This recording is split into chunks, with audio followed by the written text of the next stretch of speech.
From the Middle is a founding member of Odd Pods Media. There's a reason college magician Michael Kent has been named Entertainer of the Year by Campus Activities Magazine and Magician of the Year by the Association for the Promotion of Campus Activities. Michael gives magic a facelift with irreverent comedy and satire. His unique style of performing comedy magic has made him a favorite in over 500 college campuses he's visited. Michael has performed for audiences all over the globe, from Hollywood, California, to U.S. troops serving overseas, to Penn and Teller's Fool Us, to From the Middle podcast. And we are super excited to have him here. Ladies and gentlemen, we'll start with a clip, and we'll dive into the interview with Michael Kent. I just saw something in the future. I'm recording my prediction.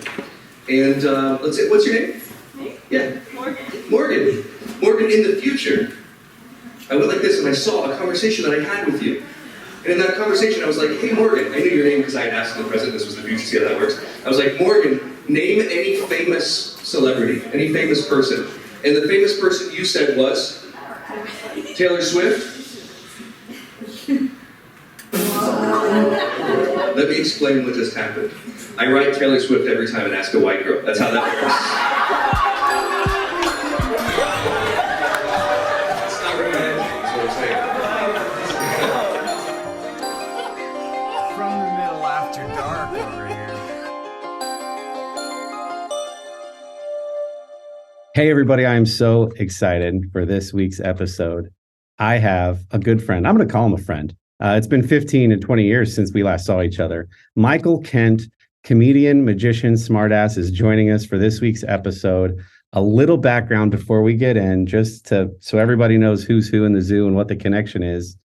Back in the day, this is 2003 to 2007, I was the president of the Columbus College of Art and Design Student Programming Board, and it was our job to keep a bunch of art nerds entertained, and we would bring Michael in for different things, family events, events on campus, and he killed it every time. So I'm just excited personally to catch up with Michael and see how he's doing. A lot's happened in his career, but I'm also very excited because your co-host, Kendall Alala, is a massive magic fan, and I am excited for Kendall to get to talk to Michael as well. So, Michael, thank you for joining. We are so glad to have you. What is up, man? How are you doing? I am so excited to see you, man. It has been forever, and I remember those shows at Columbus College of Art and Design, and Jason Bowser, and doing that whole thing. And I actually still have a lot of Facebook friends from that show or those shows. It was a series of shows.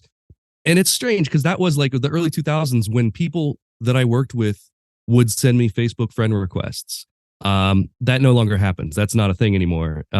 It's hard enough just to get them to follow me on whatever socials. But it used to be a thing where like audience members would always want to like friend me. And I loved it because I like would stay in touch with people and get to see what they're up to. And So, man, it's cool to see it, cool to be here. And I'm going to confess, I have not listened to your podcast yet, so I don't know what I'm in for. Perfect. But, that's why you still agreed to join for this episode, no doubt. So, that's kind of the goal for this hour is really just learn about what's changed and what's going on in your career. I think you're a master of social media. I think you do that really well. And thank you. So love to get some thoughts there, hear what's going on, turn you over to Kendall and let him ask all the questions. Yeah, man. I'm an open book. I'm like I said, I love doing interviews without any sort of prep, and I just like to treat it like a conversation. So anything that comes up, feel free. Yeah, I appreciate that. A little inside baseball for the viewers because we are on YouTube as well and listeners. I asked Michael, I said, hey, would you sort of like to hear generally sort of what questions we're thinking? And he's like, no, man, let's just do it raw and unfiltered. So, yeah, I find that if you give me those questions ahead of time, and I've done that before where I'm like, let me know what your questions are so I can prepare like a good answer for them. And I get into my head when that happens and I start thinking, oh, is that going to be taken this way or that way? And it's really hard to just be, I feel like I'm at my best when I'm just authentic, like just treat it the way I would in real life. Not that this isn't real life, but you know what I mean? Yeah, for sure. So we have a lot of listeners in Central Ohio. So tell a little, a tiny bit about your background. I know you're an Ohio State grad and I grew up in Urbana. Yeah. So Urbana is like a small town, 15,000 people, about an hour west of Columbus. And I grew up there, came to Ohio State mostly because I wanted to be in the Ohio State marching band. So came in, tried out, got cut, um, made it my second year, and then stayed in the band for 5 years. After I graduated, I re-enrolled in the university just so I could be. I was set up to be the head squad leader of the drum section of the snare drum row, and that 5th year ended up being 2002 undefeated national championship season. So out of that, the 3 credit hours that I had to pay for, which was like $300 or something, it wasn't much. Those 3 credit hours that I paid for ended up getting me this like unbelievable season and a 9-day all expenses paid trip to Arizona for the Fiesta Bowl when it was in Tempe, and it was just an insane experience. I mean, the whole thing. That was my graduation. I had already graduated in St. John Arena the previous December, but I didn't care. I didn't want to do the graduation ceremony, because I was like, I don't feel like I'm graduating. I know I'm coming back to be around here for another year. So having that national championship game as my final game with the marching band was just that. I was like, now I'm done. Now this is it, and then I've stayed. I with my job, I travel for work, going to shows, and I can live pretty much anywhere.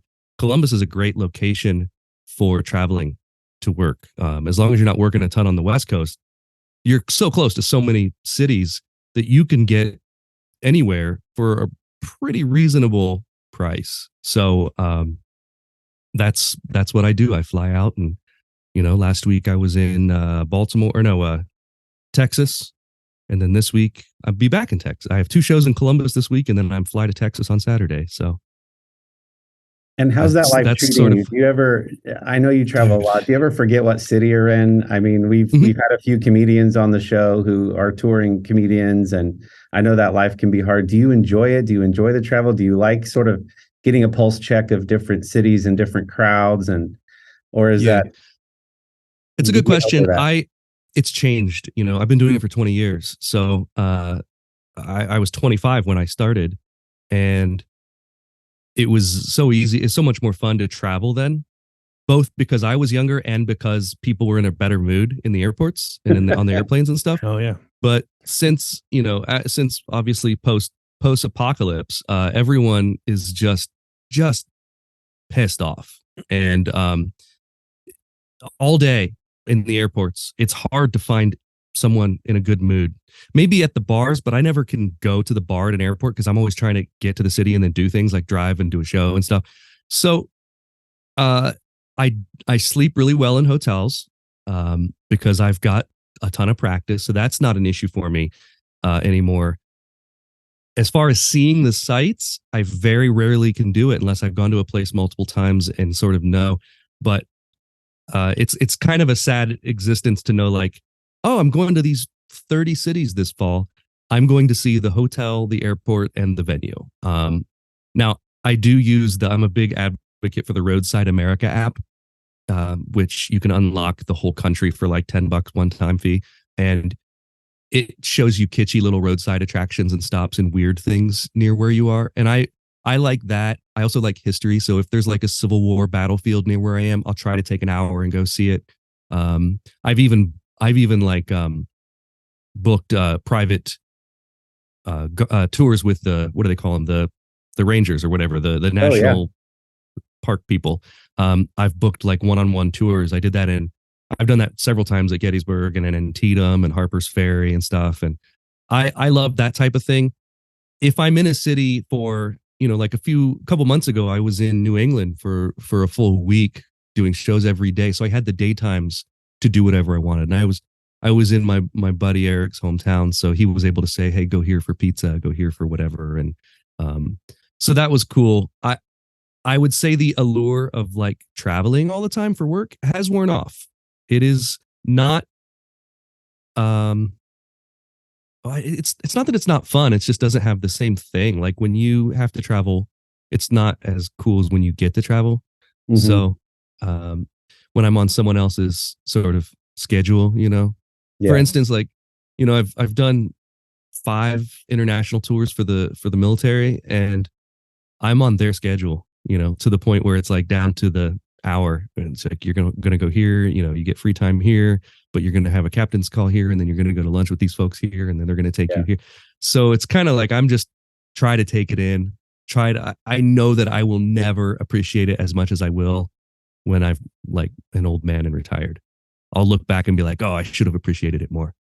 That's really well said. And these guys know I travel quite a bit for work. And I think that some might roll their eyes when they hear this, but in some ways it's almost worse because you're in Australia, you're in Toronto, you're in Manhattan, and it's all right there, but you don't have the time to go see and experience and immerse yourself in it. You're working 16-hour days or whatever. And it's like, yes, I was technically there and I got to see it from my hotel room at night, but I didn't get to go like get out and in it. So good for you for like that app sounds awesome. I'm gonna definitely get that. But yeah, it's always a thing. It's always this thing where it's like I always try to get the first flight into a city if I can, because then you get a little forgiveness if there are travel woes. So let's say I get to a city at noon and my show is at 7. I'm going to be at the theater at 5 because I have a 2-hour load in and setup. I don't need the 2 hours, but that's just my rule of thumb is 2 hours. That gives me time there's a lot of tech in the show because there's video, audio, sound, audio and sound. Keep that in mind. Lights, all the stuff, right? Sure. Not to mention the actual show, like all of the props, and all of that. If I were rushing, I could get it done in 40 minutes, but it's something, you know, I just know from experience that there are times I'm going to show up and they're going to be like, we don't know how to work the sound system. We think you hit the one button, and then I just have to figure it out. Yeah. And so that's what the 2 hours is for. So I've got between when I land, get my bags, rent the car, to decide, am I going to use these 2 or 3 hours to sleep since I've been up since 3, 4, whatever? Or am I going to go and try to see downtown, whatever, and pay, you know, $30 to park in Boston and go and see, you know what I mean? You have to plan it out. And it's just sometimes the sleeping in the hotel for a couple hours is the better option. 100%. Indeed. So that makes me sound so boring. I'm sorry. It's just not as glamorous as it seems. No, you're good. So it sounds like a lot of maybe most of your performances are sort of like on stage productions, right? Yeah. So I would say 75% to 80% of what that's changing. It's probably 65 to 70% of what I do are college crowds on campus. And half of those are in theaters. The other half is split between multi-purpose rooms, cafetoriums, lounges, like a coffee shop type situation. It's kind of all over the place. So it's a very, very diverse thing. Obviously, theaters are my favorite, but only if there are people in them, because there's nothing worse than getting a 1,200 seat theater with 20 college students all sitting sporadically throughout the theater. And it's just jokes don't work. It just falls dead. You've got to have at least a certain percentage of the crowd laughing to get the rest of them to go. Yeah. And you can only be so forceful with telling the organizers, hey, can you get everyone to sit like in the front 2 rows? Can you get them all to sit together? You can only ask them a couple times, and then they're going to do what they want. And I much prefer like everyone to be on top of each other, super close and uncomfortable, because they're going to laugh so much more. Indeed. So when you had mentioned earlier how things have changed after show with social media and people wanting to be Facebook friends, and now people kind of just want to prove that like they had some kind of experience or whatever. They're more interested in what they looked like at your show probably than connecting with you. Yeah, I mean, definitely that's definitely true. Someone said to me once, like, when we got into this, meaning like me and the folks who came in to college performing in the early 2000s, when we got into it, we were seen as celebrities on campus. So we would show up. We were these traveling entertainers who would show up. There were posters of us on the walls, and now they're talking to us. and they would treat us like celebrities. They would want to take us out to dinner and show us the things in their city. But now, like, you can tweet at Beyonce. Like, there's, that's a dated reference, but like, you can, you there's so much more accessibility to celebrities that people are really only impressed by like superstardom. And this mid-level, like, non-celebrity entertainer thing isn't really seen as the same as it was. Not to say that, it's not special to them, but it's much more about the experience and the show than it is like the personality and the marketing and the ego. So that has changed a ton. I still do get, quite a few people follow me on like Instagram after the show, but it's not like it used to. And it's always different. Even from school to school, there are still colleges this tour who are using Yik Yak. Do you remember Yik Yak? No. Okay. Yik Yak was like anonymous Twitter. And about 7 or 8 years ago, it came out. And then within a year got banned at all these locations, particularly high schools, because it was like geolocated. So it was going to show you things that people had written anonymously in your area. So what would happen is like, you would do a show and there'd be people tweeting about the show or yakking, whatever they call it, about the show anonymously. So they were able to just say the most awful stuff you've ever heard, but everyone was using it for like fake bomb threats and like literal like fake terrorist threats and stuff. So they were like literal, like feds were getting called into schools. And so they would use the geolocation to shut the thing down. They would, like, whatever they call geofencing. They would shut the thing down so you couldn't use it as long as you were within this, GPS thing. You'd have to turn your location off to use it. So I went to a school in New Hampshire a couple months ago that it was still huge. And what I would do, I remembered what I used to do when it came out. And that is I would go on there and write a yak that said, hey, is there anything going on campus tonight? And then I would respond to my own thing because it's anonymous. I would respond, yeah, a bunch of us are going to that magic thing, and write it real vague. Like I didn't exactly know what was going on. Like, because if I was like, yeah, right, the Michael Kent show will be at 9 p.m. and the blah, blah, blah, show up with your blah. But, so it didn't sound like promotion. I would just be like, yeah, a bunch of us are going to, like, a bunch of the people on my floor are going to that magic thing. And then they would write like, where is it? What time? So yeah, it was great. It would work really well. And every college that I used it, I wrote the same one just for fun. And it was kind of like Reddit where they would upvote the popular ones that would show up at the top. Do you guys keep this clean or no? I mean, don't worry about it. Oh, okay. So I would write this is not incredibly dirty, but I would write the same one. I would say the squirrels on this campus are so aggressive. One of them just texted me a dick pic.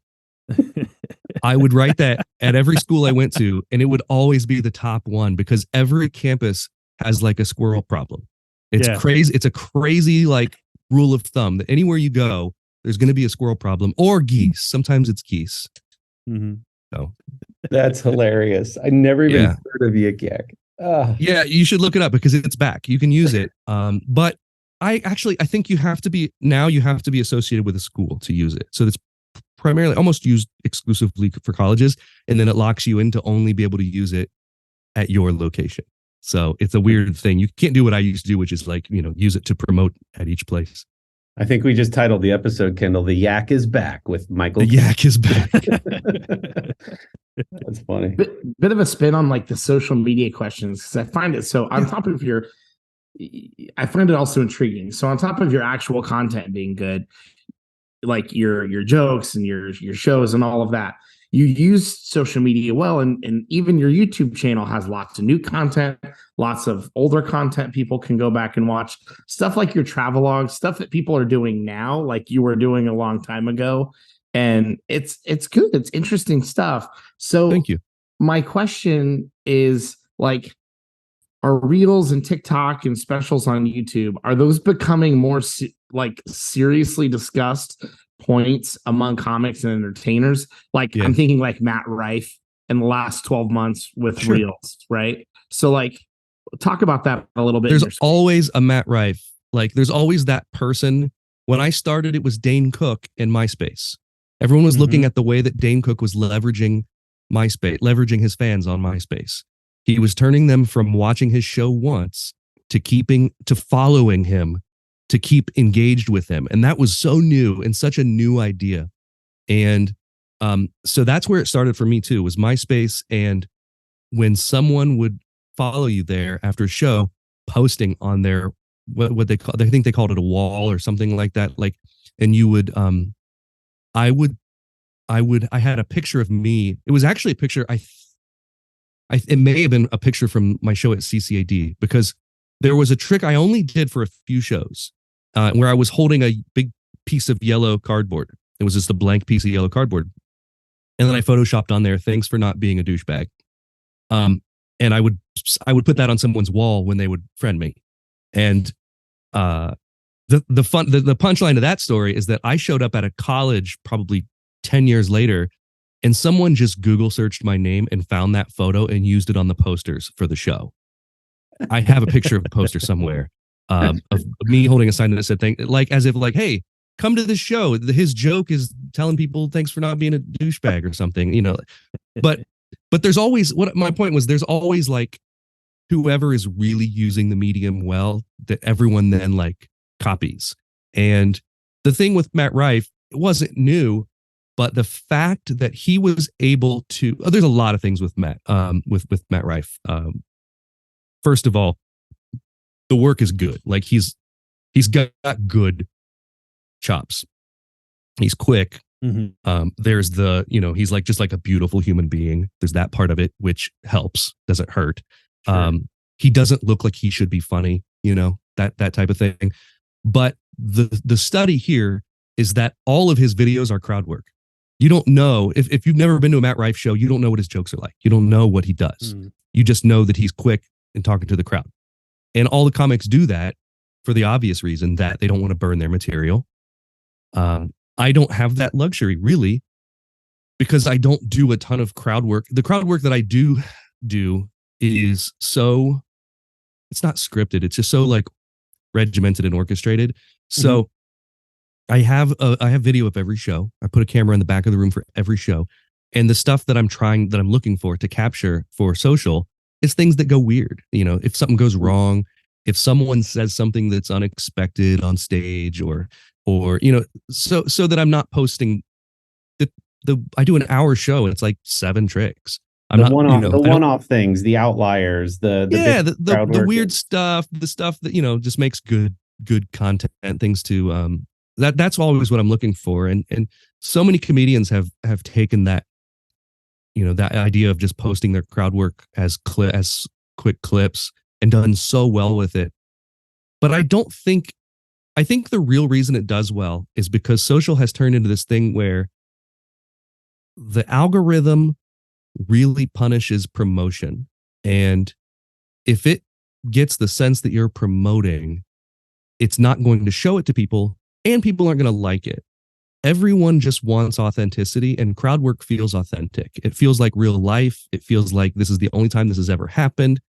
And it's sort of the opposite of the scripted stuff that we all grew up with. So I think that's the appeal. I think that everyone's looking for authenticity, and how do you cut through the BS?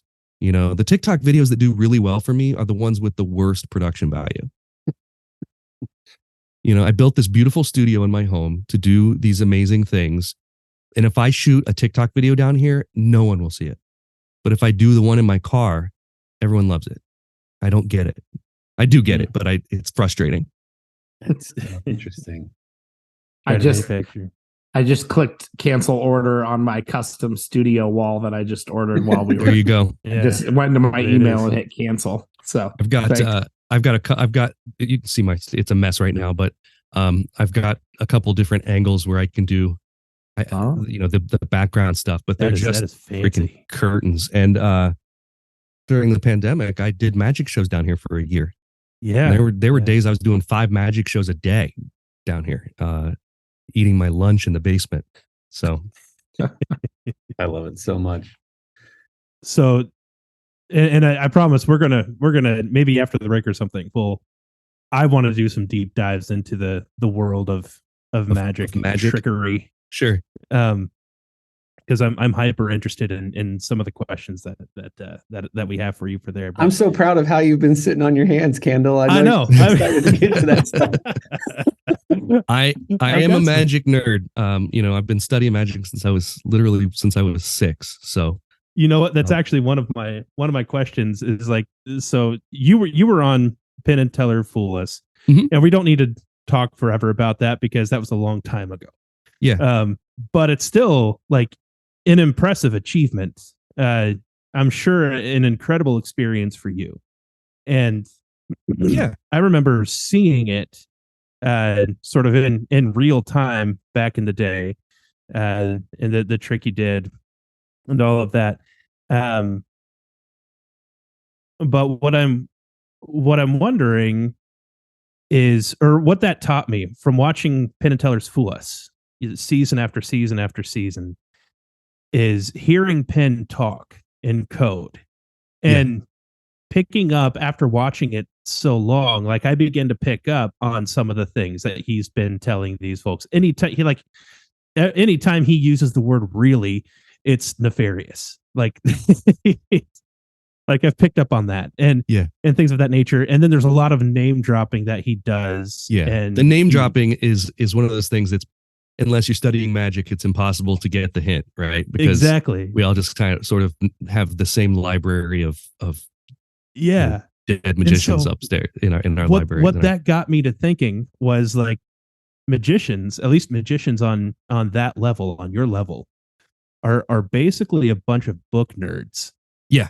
That spend a lot of time reading and practicing. Like that's the impression that I get. How true is that you're just a bunch of researchers that like the best magicians are book nerds. The best magicians have the lineage in their head of where everything that they do came from, and in a show like mine, where I've done a lot of the same material for really long, and my whole MO is just to take these tricks that are usually based on classics of magic and hone them and hone them and hone them and knock off a corner here and file this edge here and just make it as good and as economic as I possibly can.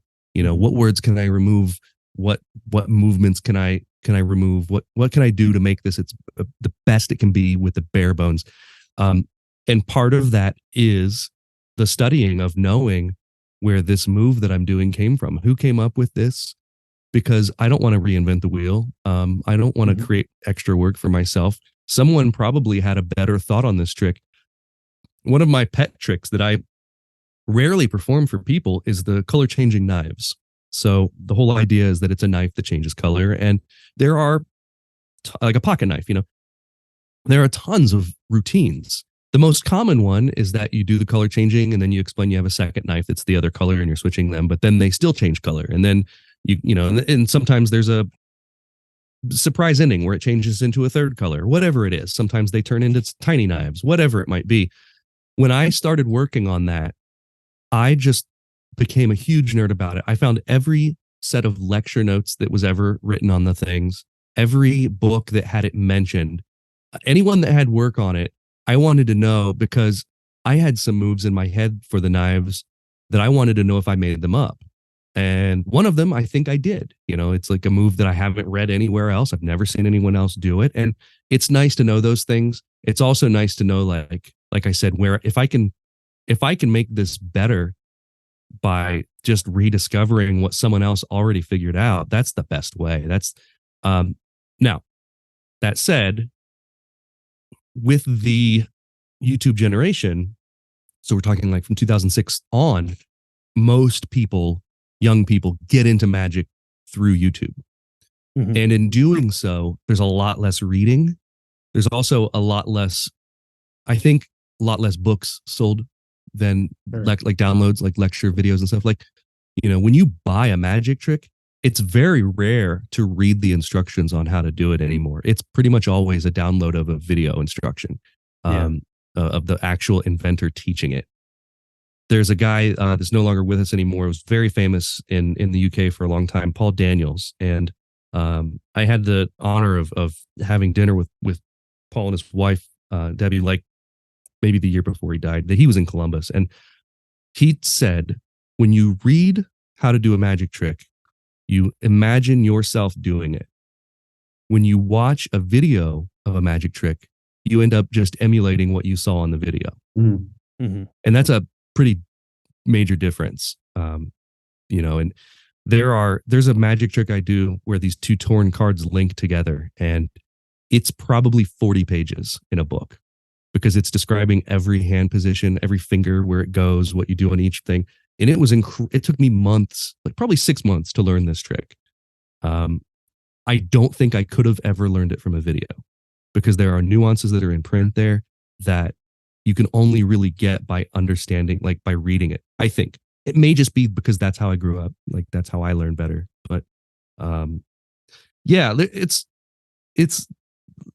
changed a little bit. Some people can just watch a magic trick and then kind of piece it together once they understand how it works without ever really doing the proper research. And magic's also one of those things. It's one of the few professions that you can go and buy a trick on day one and then print business cards on day two.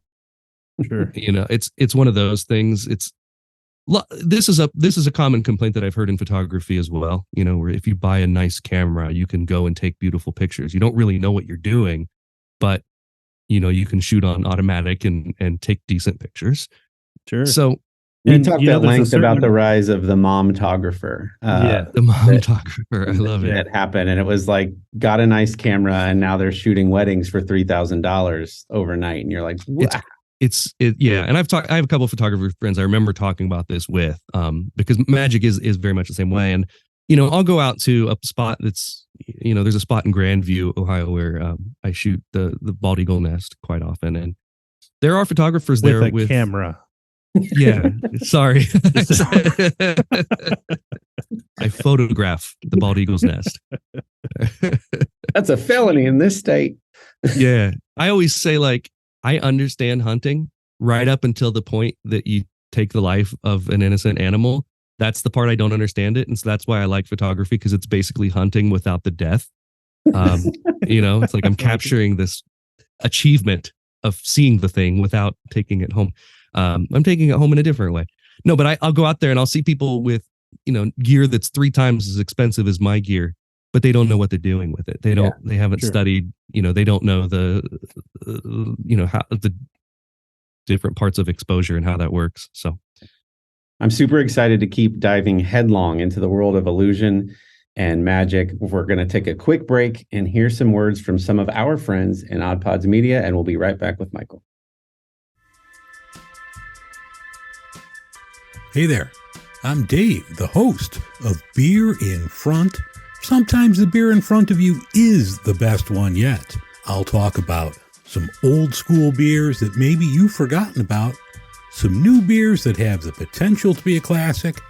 I'll also talk to various people around the beer world and get their stories all about beer. That's Beer in Front, and it's available on all of your favorite podcast apps. Okay, before we dive headlong any further into magic, and Kendall, I promise I'll give him back to you. No, you're fine. We pride ourselves on sort of being like a centrist podcast where like we have fascinating guests and we try to toe that line between like, let's talk about Israel and Palestine then.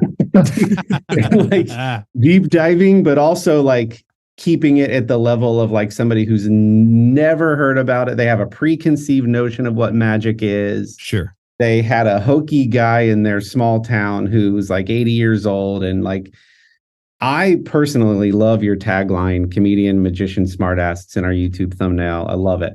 What percentage of yourself do you think of yourself as comedian, magician? Are you a funny guy that does magic? Are you a comedian that happens to do illusion and sleight of hand? Like, are you split down the middle? How do you think of yourself? That's a great question. And it's one that I've not been asked in a while. So if we're just talking about comedian and magician, I have never put one more than the other. Now, that said, there are shows which I could go and do magic without comedy.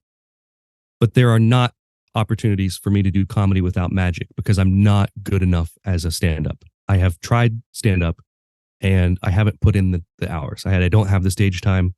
I just haven't done it enough. It's been too long since I've stood up there just with me and a microphone. Yeah. So that probably says that there's a little bit more weight on the magic. But in terms of like my show, I have a formula that I use that uses the comic magician smartass moniker, in that everything I do in the show has to be at least two of those things. I love that. So yeah, if it's not two of those things, it doesn't belong in the show. And I'm a big fan of like putting constraints on your creative process, because it's counterintuitive. You know, a lot of people think like putting constraints narrows you into or you know, pigeonholes you into not being able to be open-minded about things, but it's the opposite, man. Once you know what you're not, there are so many things that you can do. You can say, like, you can move in so many directions within your lane. So I know that if I have a really cool idea for a dramatic magic trick, let's say I had this idea where, you know, there's a poem some obscure poem that I wanted to read on stage and do something dark for Halloween. I know that it just wouldn't work for me through experience. I just know that. So it's not going to go in my show. I once sent a good friend of mine who I admire, who wrote a book. He wrote the book on maximizing entertainment in magic. It's called Maximum Entertainment. And I sent him a video of a new bit I was working on. And he just texted me back and he goes, "Okay, this is good, but why are you doing it?" And that was all I needed to hear. It was a great point, because it was great magic, but it wasn't funny, and there was nothing smartass or irreverent about it. To me, smartass and irreverence are the same thing. Sure. So I had a model for the smartass part, because there's that thing where everyone says like nobody likes a smartass, and I'm proving that wrong, because everyone, when they watched Leave It to Beaver, this is a very timely reference. Everyone, when they watched Leave It to Beaver, loved Eddie Haskell. So Eddie was like the mischievous friend of Wally, who he was up to no good. You knew he was up to no good, but he was still allowed in the Cleaver home and still loved Mrs. Cleaver, and she loved him. And so he was like a safe sort of mischievous, you know, like, you know, that this person is a little bit dangerous, but in a good way, like in a we're friends way. And everyone's got a friend like that. So that's sort of who I wanted to be, was like, I'm going to call you a dick, but you're going to laugh about it because we're friends. And in fact, that's what I do in every show. I call a guy a dick. I love that answer. Thank you. And I've seen your show multiple times, the same exact thing multiple times, and loved it every time, because I think you bring that so well, that balance so thoughtfully. And I'm not surprised at all to hear that you have a formula. Yeah. But I'm a nerd, man. I really am. Like, I'm a student of this shit. So like, I will, it is a science to me, you know. Every minute of the show I've probably thought about, only because of that's just how my monkey brain works, you know. No, and I'm tracking because the three of us are massive stand-up fans, and and to hear those guys talk, you know, inside baseball about, like, Brian Regan especially is somebody who will say things like, "I found that when I changed this word to this synonym, the laugh exponentially more when I said this one word." So you talk about shaving things off, filing things, really honing it, and then talking about the difference between bits and chunks and the whole set. And like, it's, I gotta assume it's the same thing, even more so with what you're doing, because in my mind, there's a whole other layer that you're putting on top of what they're already describing as very challenging and thought out. So yeah, the movements and the motions that somebody might not have to think of if they're just standing there statically with the mic, you're thinking about another component in a way. Does that feel true?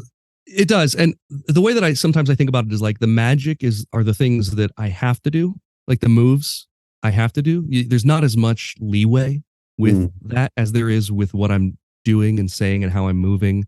Those things I can change. The magic is a little bit more rigid, because there are, you know, there are only so many ways. Like, honestly, the newest routine in the show is so hard right now for me because it's the newest one, and it's the only part of the show where like I really have to be present and thinking about it the whole time. And it's a ball in a cup trick. It's a trick with a ball in a cup, but that's not the trick. Is about the liar's paradox. Do you guys know about the liar's paradox? The whole idea, if I say like I am lying, that's paradoxical. Yep. It's all about that. And so I'm talking about whether I'm lying or telling the truth with each phase of the routine. And that part is the fun part, right? The script and everything. But the moves, I can't change. Like the table's to my left. The ball's got to move from my left to my right. Now my hand's got to move from my right to my left. Then I have to grab the banana that's in my pocket inside the left part of they're like very specific movements that I can't change. Unless I make major changes, right? Where I move the table and now I'm reblocking the whole thing. And when you were saying that, Corey, it reminded me of a bit that I used to do in the show. So my trademark bit is with a chicken, and it's a rubber chicken, and then it's a raw chicken, and it's a whole thing. But it used to be a card trick. It's not a card trick anymore. It used to be a card trick. And there was a point where the audience volunteer would be on stage holding this rubber chicken, and I would be fanning a deck of cards. And what I wanted the person to do was take the chicken and then rub the beak over the cards from left to right. But there was one night where I go, now I'd like you to rub the chicken's beak over the cards. And the person didn't hear the over the cards part, and they started just rubbing the chicken's beak like a genie lamp with their other hand. And it was the funniest moment because it was true. It was an authentic, real laugh for me and for the audience. Everyone knew immediately what just happened, the mistake that the person made. And I spent months trying to get it to happen again, and I could not get it to happen again. I was doing stuff like, now rub the chicken's beak over the cards, and they were just sitting there and waiting for me to finish the sentence before they would do it. And they were doing it right every time, and I wanted them to do it wrong. I wanted them to rub, and I figured it out. And it was a combination of eye movements and what I would do is I figured out that if I said their name, they would look me in the eyes. Mm-hmm. And then I would use that as an anchor point. So once they're looking me in the eyes, I would look at the chicken's beak, and I would say, now rub the chicken's beak over the card. I didn't even need to put a pause in there. I would say, rub the chicken's beak over the cards. And they would take their other hand and start rubbing the chicken's beak if I did that. And to the audience, it was a mistake every night. And so I was able to create that thing. And it took me a long time to figure that out. But I was so proud that I was able to figure it out. And now I don't even do it because it's not a card trick anymore. And I can't find something that fits with that same joke. I tell you what, like some of those moments are some of my favorites in any magic performance. Like, yeah, so I was doing a deep dive on some of your older stuff, and you were particularly, I watched like this compilation of you promoting like the jazz festival in Gahanna. Oh, okay. And you were on like one of the Columbus news shows. Sure. And you were doing some basically kind of like a street performance in front of the camera with a couple of field reporters. And it was a good trick. It was a fun trick. It was, you had a card and you had them sign it, and you folded it up, and it appeared in multiple different ways. But the final way was it appeared in your shoe. Yeah. And at the very end, like, you told him that he could have the card, that it smelled like feet and you don't want it anymore. And then at the very end of that clip, like the editors at ABC, whoever it was, like almost didn't allow it to happen because it trailed off. I hear you just like say, it's a souvenir. Yeah. and that little dad joke was my favorite part of the whole thing. Yeah. That's the part that tickled me. That trick is an original trick of mine. And I've taught it just like twice at magic conventions, and I have 3 jokes for the end of it. And I'm sorry if this ruins if this pulls back the curtain too much. But I tell these jokes all the time, and they're meant to all sound like I just came up with them. But, I usually say, here, you can have that. That smells like my feet. I don't want it anymore. That's the first one. And then sometimes I'll follow that up with, I can't help it. That's just how magic smells, which I really love. It reminds me of there was an old Amazing Jonathan joke that was, sometimes magic sounds like tape. because he was Yeah. taking a $20 bill and ripping it apart, and then he pulls up a curtain. He has someone hold up a curtain in front of him, and then you hear a tape dispenser. Like Right.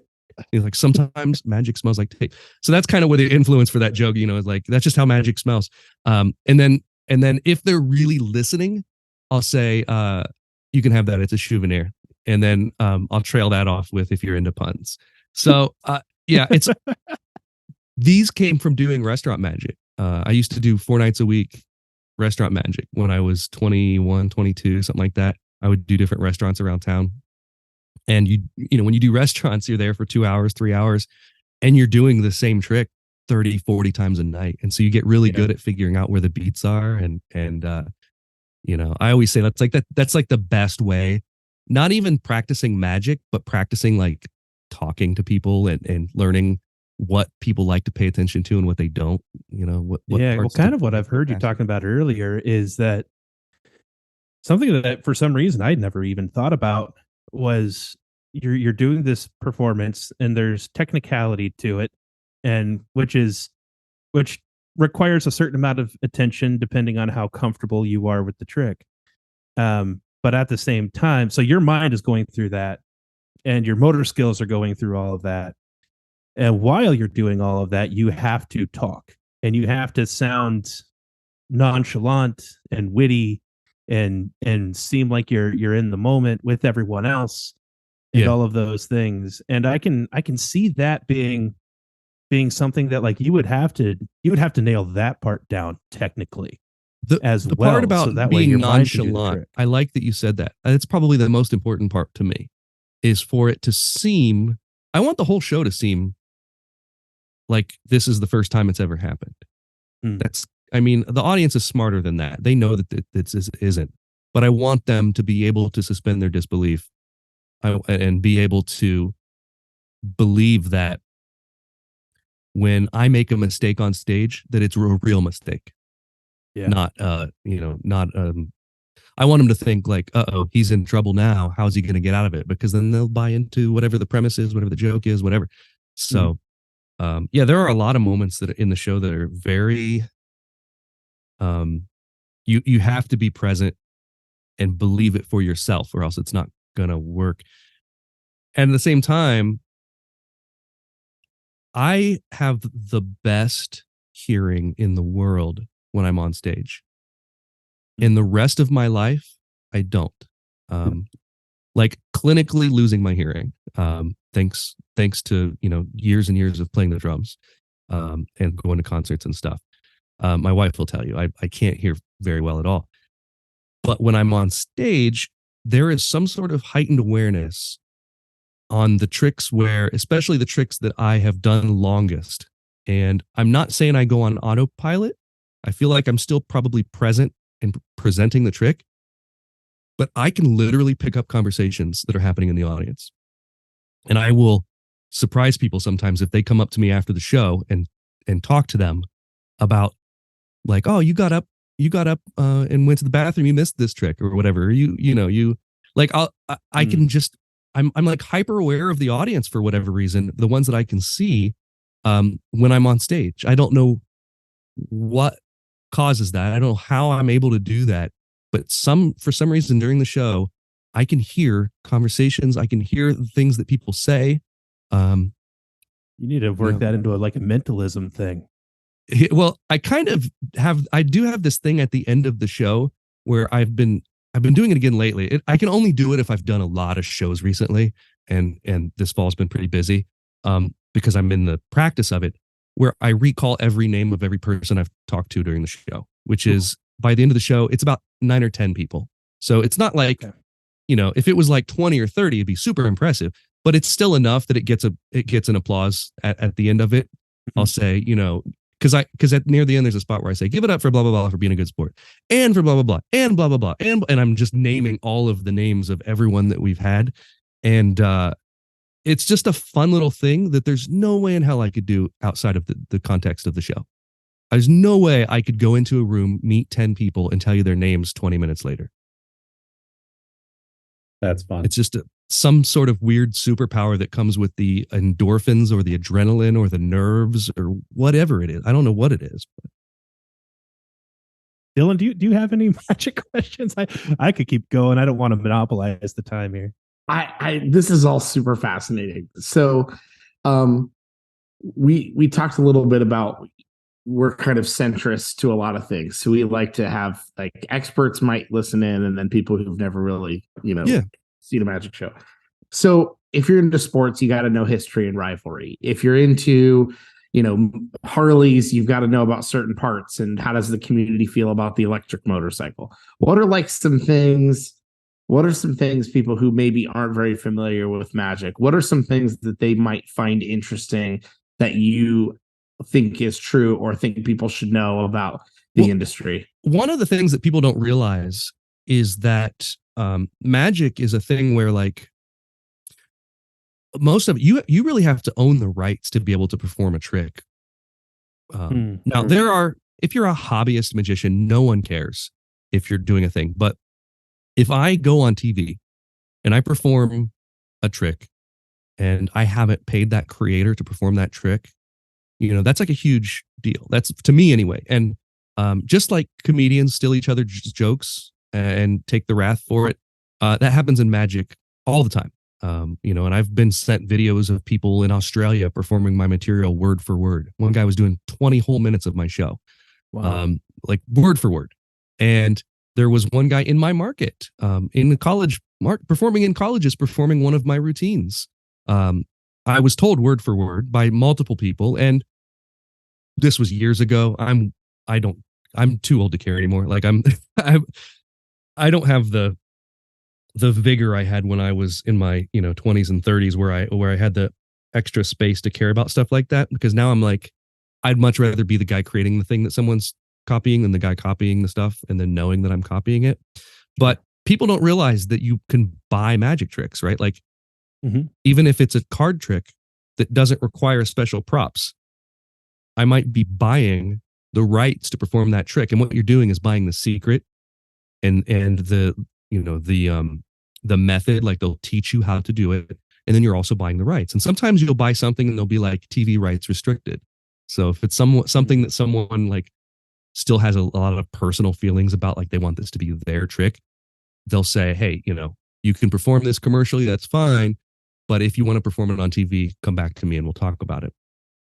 So, everything in my show, it's either a thing that I have created myself, or it's a thing where I have paid a creator for the permission to be able to do that thing, which, people don't understand. You can't really copyright or patent magic tricks necessarily. You can patent methods and props, but the only person, the famous story for magicians is that Teller of Penn and Teller has a bit in the show with shadows where there's a rose on a table and there's a light shining on it, creating the shadow of the rose. And he takes a knife and points it at the petals of the shadow and the leaves of the shadow. And the physical petals and leaves of the actual flower fall off. So he's manipulating the physical object by manipulating the shadow object. And he was able to get a patent on that by patenting it as a theatrical work, or copywriting it as a theatrical work. And that's held up in court because that's been ripped off so many times. Like, people come up with their own methods. So generally what we say with IP and with copyright and stuff like that is there's method, plot, and routine. So those are three very separate things. And two of those things have to be different for it to be considered something that you can like release on your own and call it yours. But otherwise, you're just changing what the other person did if it's just one of those things. So there's another formula, that's kind of where we come up with it. So like if I, cut a rope in half and put it back together, there's the way that I do it, the method. There's the plot, which is the idea of cutting a rope and putting it back together. And then there's the presentation. Why am I cutting the rope and putting it back together? Like what story am I telling with this, or how am I performing it? Is it funny? Is it whatever? So fascinating, man. Yeah. That's super interesting. Storytelling, and which is like another area that I wanted to, I have at least 3 other tangents that I literally have written down in front of me that we don't have. Well, we got a little bit of time. We can talk. If you've got a few more minutes, we'll take you. Go ahead, Kendall. But we can't forget about our mashed potato question. That's what we ask every guest. We'll do that now before. All right, so I'm a mashed potato guy, and I don't understand anybody that's not a mashed potato person. Okay. Mashed potatoes are very important to me in my life. I love mashed potatoes. My question to you is: there are no wrong answers. There is one wrong answer, but mashed potatoes. Your preference: creamy, lumpy, red skins, skin, no skin. How do you take them? Gravy, Mm-hmm. filled with butter and cream. Okay, sour cream. If it's in the mashed potatoes, yeah, I can't know about it. Oh, I'm not saying I'm anti, because I understand that it might make them better. If I know it's in there, no, I'm not into it. Are you not into sour cream at all? No, not at all. Okay. So, like, for instance, if I get a baked potato and you put butter and sour cream in there, not eating it. Butter, put all the butter in there, right? But I don't want to. So, mashed potatoes, I don't know. I don't want them too lumpy. So, somewhere between lumpy and creamy is where I'm at. Good with lumpy as long as they're not big lumps. I like loaded. I like garlic. Skins? And what's that? Skins. You want the skins in the I'm okay with skins. Yeah, absolutely. Okay.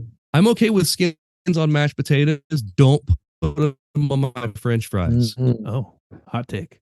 Talking to you, Wendy's. Wendy's fries were better before. For anyone outside the Midwest of the United States, talking about mashed potatoes is a very important question. This is the first time I've been asked about mashed potatoes, not on a podcast, but in my life. I think. Perfect. Really? I don't think I've ever been asked about mashed honestly, potatoes. it tells me about 98% of what I need to know about you. Yeah. And it's good. You passed. I mean, really, all you had to do was say, like, carbs, yes or no? And I would be like, yes. And then you'll know I'm a carbs and Midwesterner. how. Yeah. Cheese, bread, yes. That's awesome. All right, we got that box ticked. Go ahead, Kendall. So, all right, I want to. This is maybe kind of a hot take question. Feels surface level, but I'm still curious. The Masked Magician, opened up the can of worms, right? Of I'm going to dedicate a show to showing people how things are done. Now, Penn and Teller, we've talked about a couple of times. They have sort of their own take on whether or not that's good or bad for magic. You get this feeling that there's a lot of the magic industry that is anti dropping the secrets, or at least in the way that he does. But then mix that today with social media changes and with Reddit that's out there, where like anybody can go onto Reddit. They can watch Penn and Teller's Fool Us, for example, and they can find out on Reddit how every trick was done. Or at least a bunch of blowhards who think they know how it was done. Sure. And they at least have feasible guesses at it. How or has that changed the way that you present magic today than before, like the social media Reddit boom? Okay, there's a couple questions in there.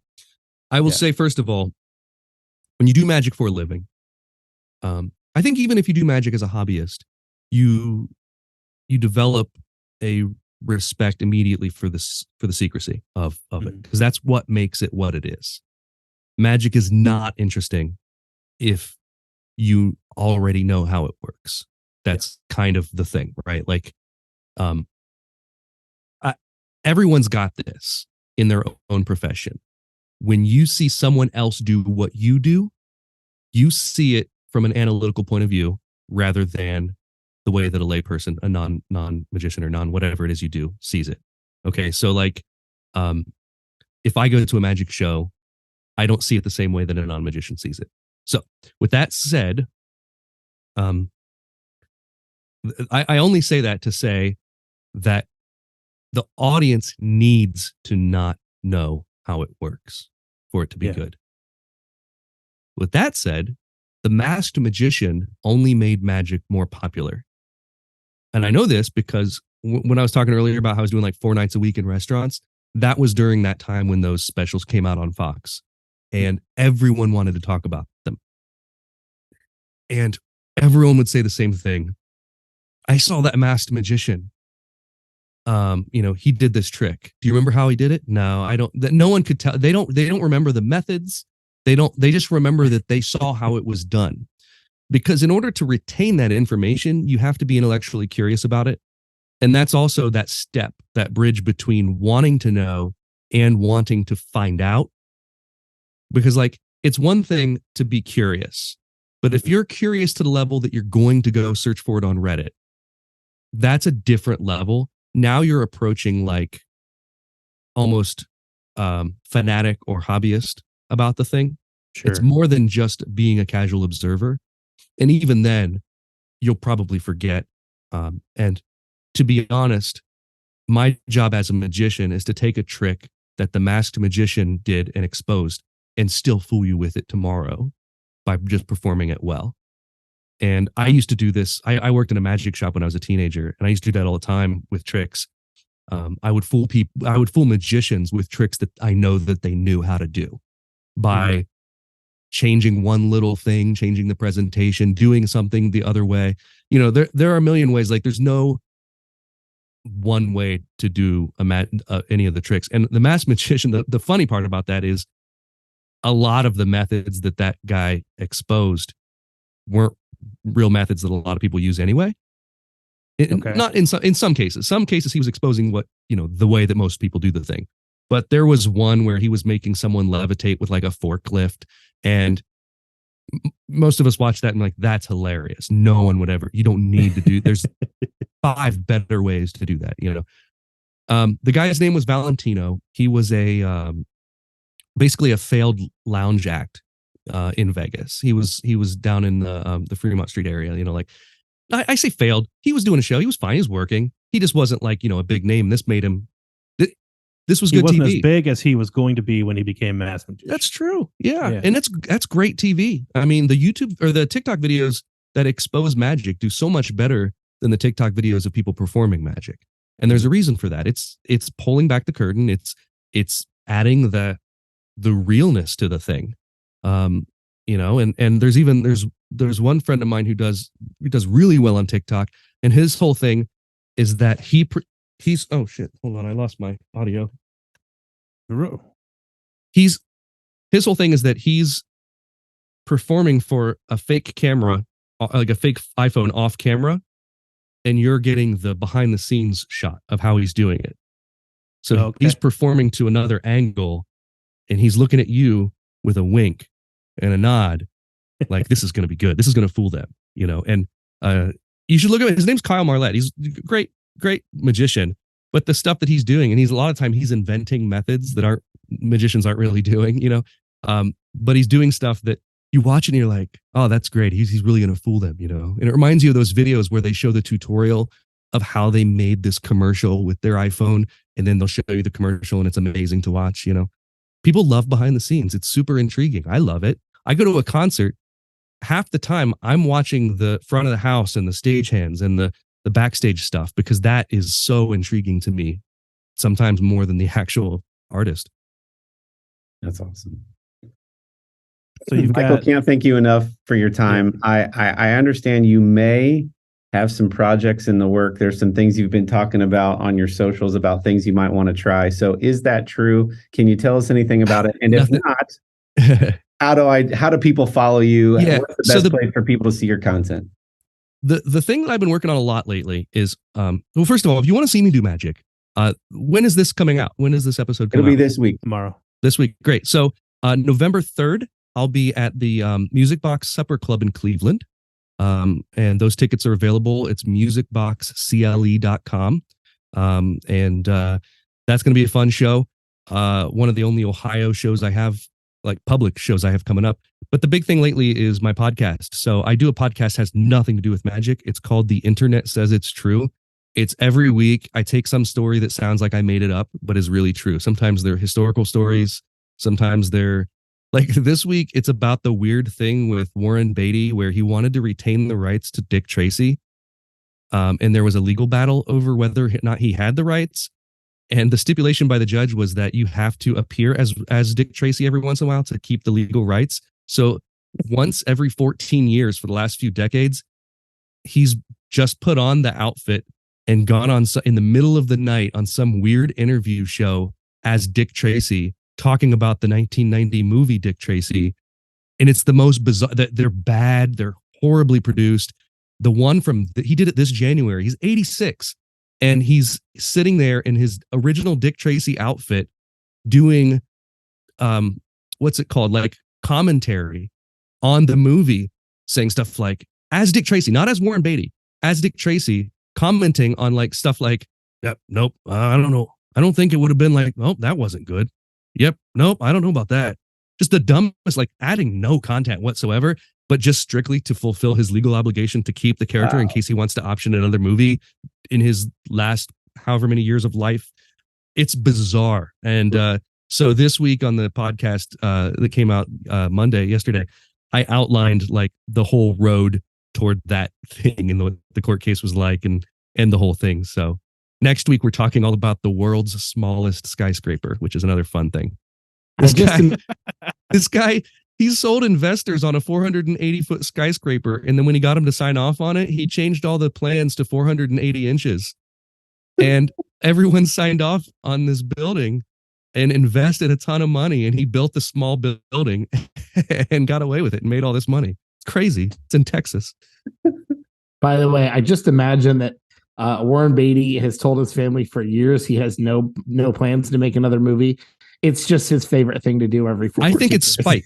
I think it's spite, because the original people he bought the rights from claimed that they had the rights still, and it was a big court case. And I think he was like, F you guys, I'm keeping it. He's basically squatting on Dick Tracy's character. He just enjoys it now. He just enjoys it. Yeah, it has nothing to do with wanting to make another movie anymore. He's always said there's going to be another movie. So. Sure. But yeah, it's called The Internet Says It's True. It's on the NPR One network, and it's also on all the different podcast things. So after you listen to this, put that in your weekly rotation as well.